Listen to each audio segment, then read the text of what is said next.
listening to Opie and Anthony. Opie and Anthony. On the virus, Sirius XM. Holy shit, we're going to get along with Michael Madsen. I'll tell you right now, man. We're back with the Opie and Anthony show. Bob Kelly in studio. And the great Michael Madsen. Yeah. Who just told us that he hasn't been in New York in 5 years. And he's thanking us right off the bat because he got a free trip to New York because of our radio show. Yeah, that's a pretty good deal as far as I'm concerned. It's kind of cold outside, but, you know, it beats the hell out of L.A.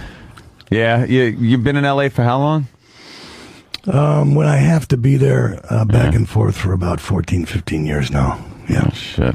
But you've been traveling, you were saying. I've been all over the world. I've been Ireland and Bulgaria, Moscow. What the hell is it to do in Bulgaria? I don't know where Bulgaria It's called employment, son. I have to go where I need to go. I'm more popular in foreign countries than I am in my own, so... Is that the truth? Come on. It seems that way. It's a little rough getting work nowadays. Why the fuck is that? A lot of competition in Hollywood, you know. Michael Madsen, for fuck's sake. You know, the guy with the towel and always does a scene with a towel on. You know, I'm up against him, you know, and the other one, the Scientologist, and you know, the rest of them. I mean, good Lord, you know, make some room for Daddy, but yeah, they're not very gracious about that. Believe me. No. I mean, you know, they drive past me in the street with my legs amputated to get to a meeting with Bruce Willis. you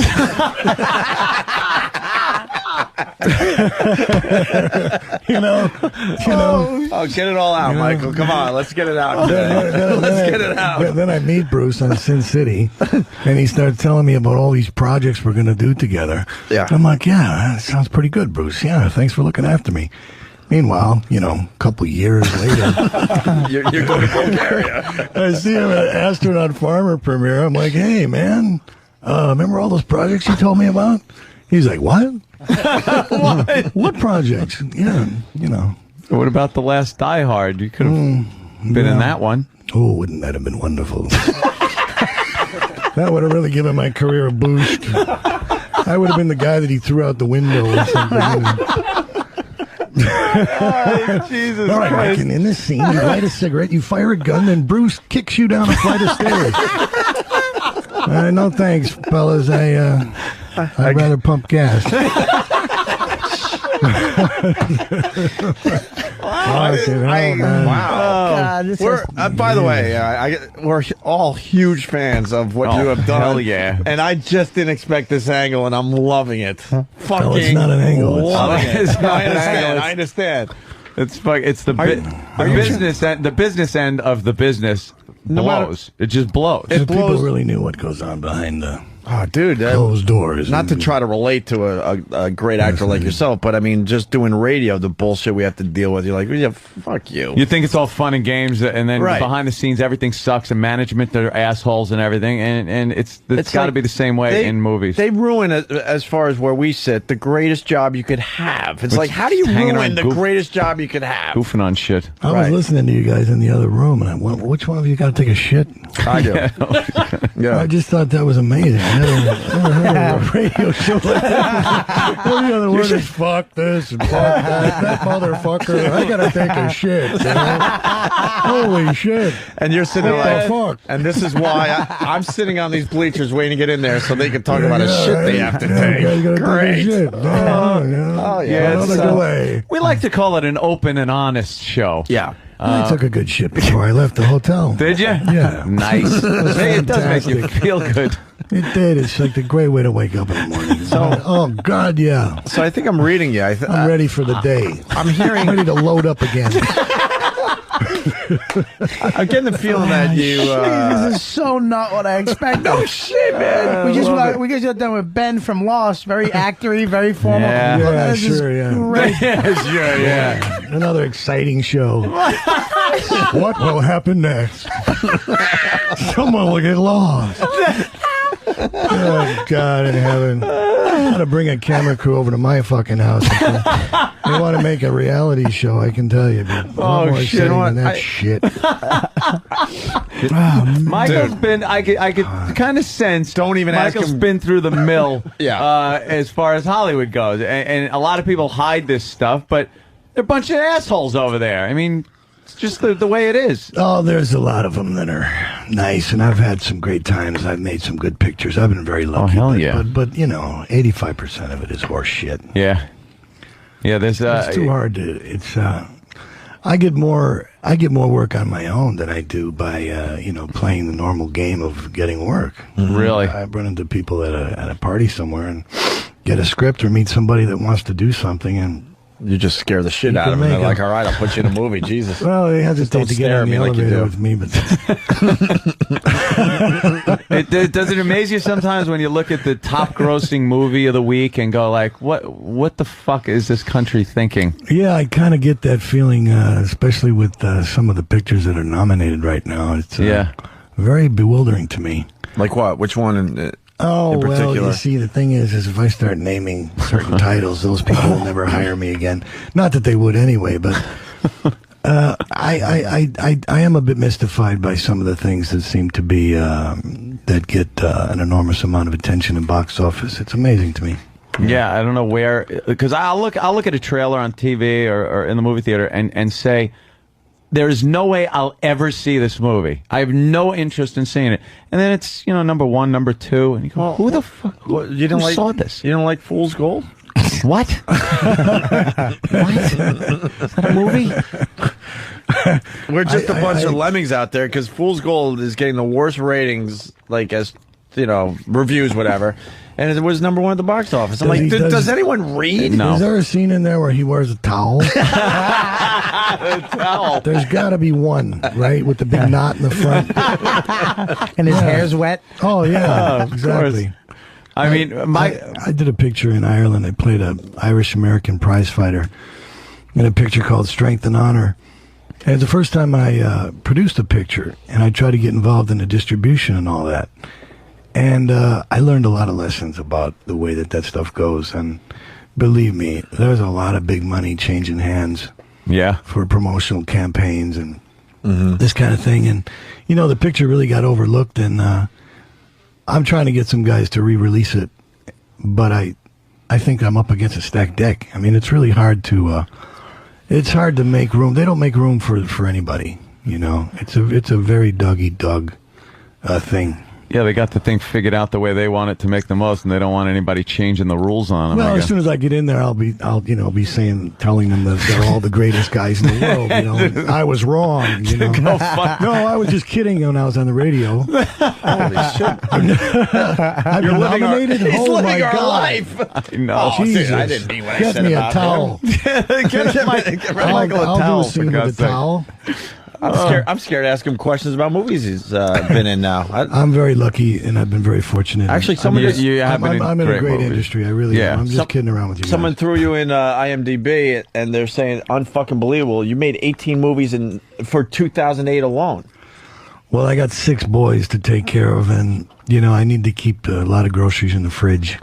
You have 6 kids? Yeah, boys. Wow. My house is like Lord of the Flies. I actually They saw have like theme days. Like one day they'll all dress up as cowboys and Indians. They're running through the house, spearing each other and shooting arrows at me. And it's amazing. I got a striped shirt with a whistle. That's basically my wardrobe when I'm at home. Yeah, no, it's insane. The Army Day, they're all camouflage or in camis. They're out in the bushes, shooting paintballs at each other. It's insane. I mean, I don't know how my wife, she's amazing. She deals with it. They tied her up one time. tied her to a tree outside. She was like, my God, help me. I couldn't believe it. I always wish I had brothers growing up, and now I got all these sons, and it's just like amazing the way they are with each other. I didn't miss fuck all, I gotta ask the obvious. Have you ever done stand-up, Michael? Huh? Have you ever done stand-up? No. Nobody ever asked me that. If he did stand up though, and if a heckler ever messed with him, that'd be if I did stand up, I always thought that I would want to do this thing where one time I was in my trailer and I was making a movie. I was in Poland. And I was so fucking bored. I was going out of my mind, right? I had a shit in a bucket. All right? That's how low budget it was. And I was just sitting there thinking, my God, is this what it is? I was being eaten alive by all these Polish insects. And, you know, it was like 4 o'clock in the morning. And I was like, oh my God, you know, I wish I was a lumberjack. This is so fucked up, you know. I just don't want to be in this business. Why am I here?